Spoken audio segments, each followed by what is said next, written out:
bersangkutan. Jika guru, ya silakan.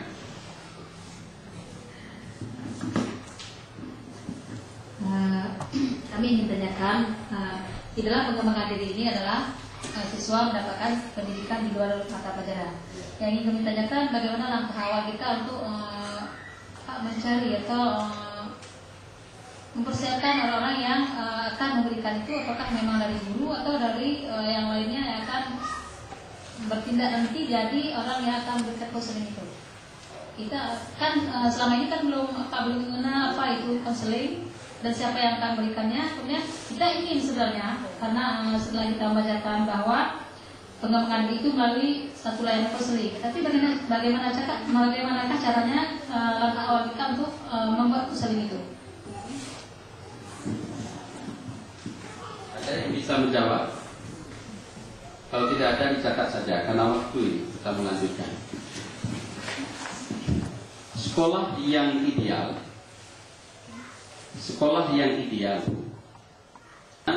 sarana dan prasarana yang memadai. Kedua, tersedianya guru yang profesional.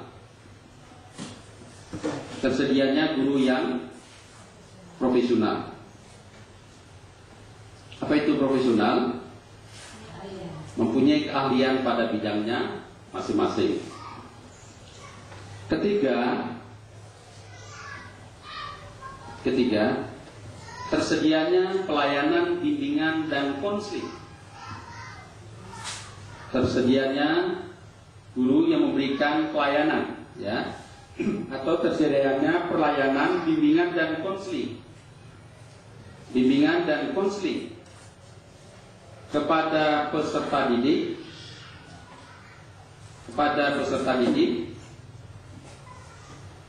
sesuai dengan bakat dan minat yang dia miliki.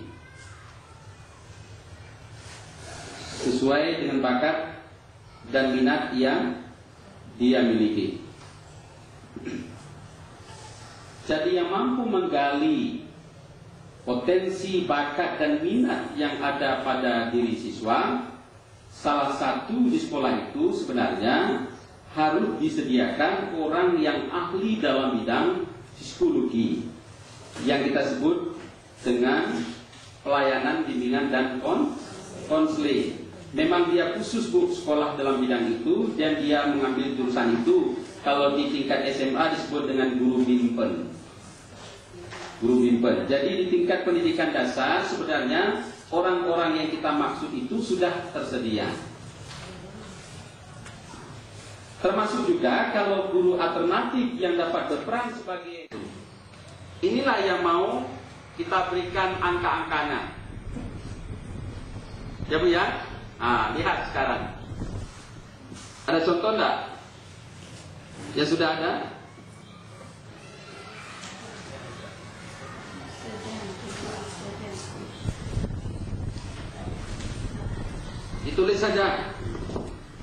Tulis saja dalam kolom itu.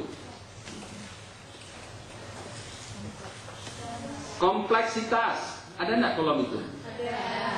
Di sini sudah ada enggak contohnya? Ada. Kalau sudah tinggal berlatih, tidak perlu saya jelaskan. Sudah ada? Sekarang mari kita lihat. Kenapa ditulis di sini di lembar ini kompleksitasnya 3?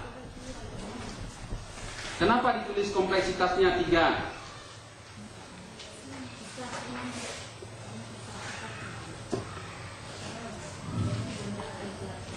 Atau kita lihat dulu pada angkanya, angkanya ya.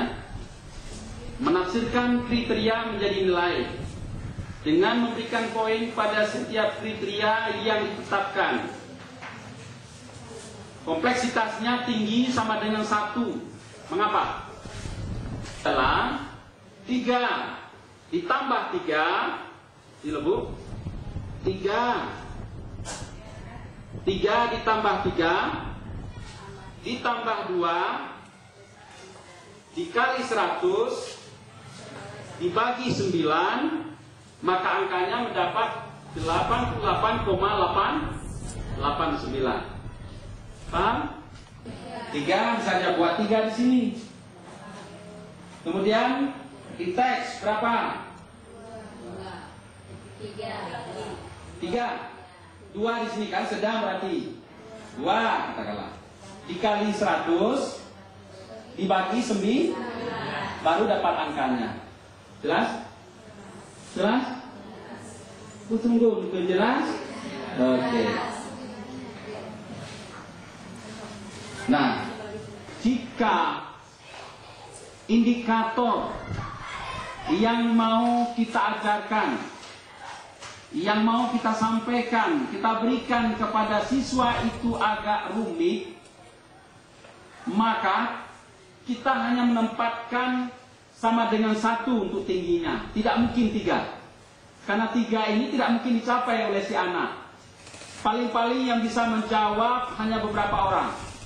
Maka tafsiran kita pada angka 1, jangan 3. Paham? Karena KD-nya rumit. Tapi kalau KD-nya mudah, maka kita tafsirkan pada angka 3. Jelas?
Ini kan guru besar. Kita ambil yang kecil aja, yang ini format ini aja kecil. 3 ini. Ini 3 berapa ini? 3 tambah 3 berapa ini? 6, 7, 8 ya.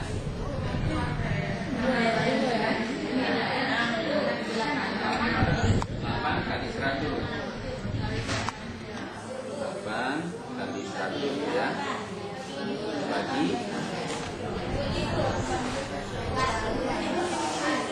8,8. Ini 3. Ini kan kali 100 kali 9.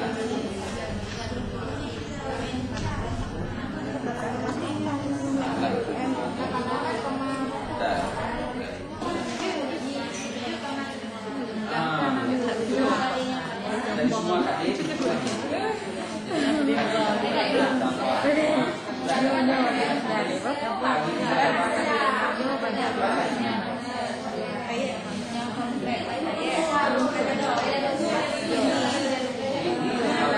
Yang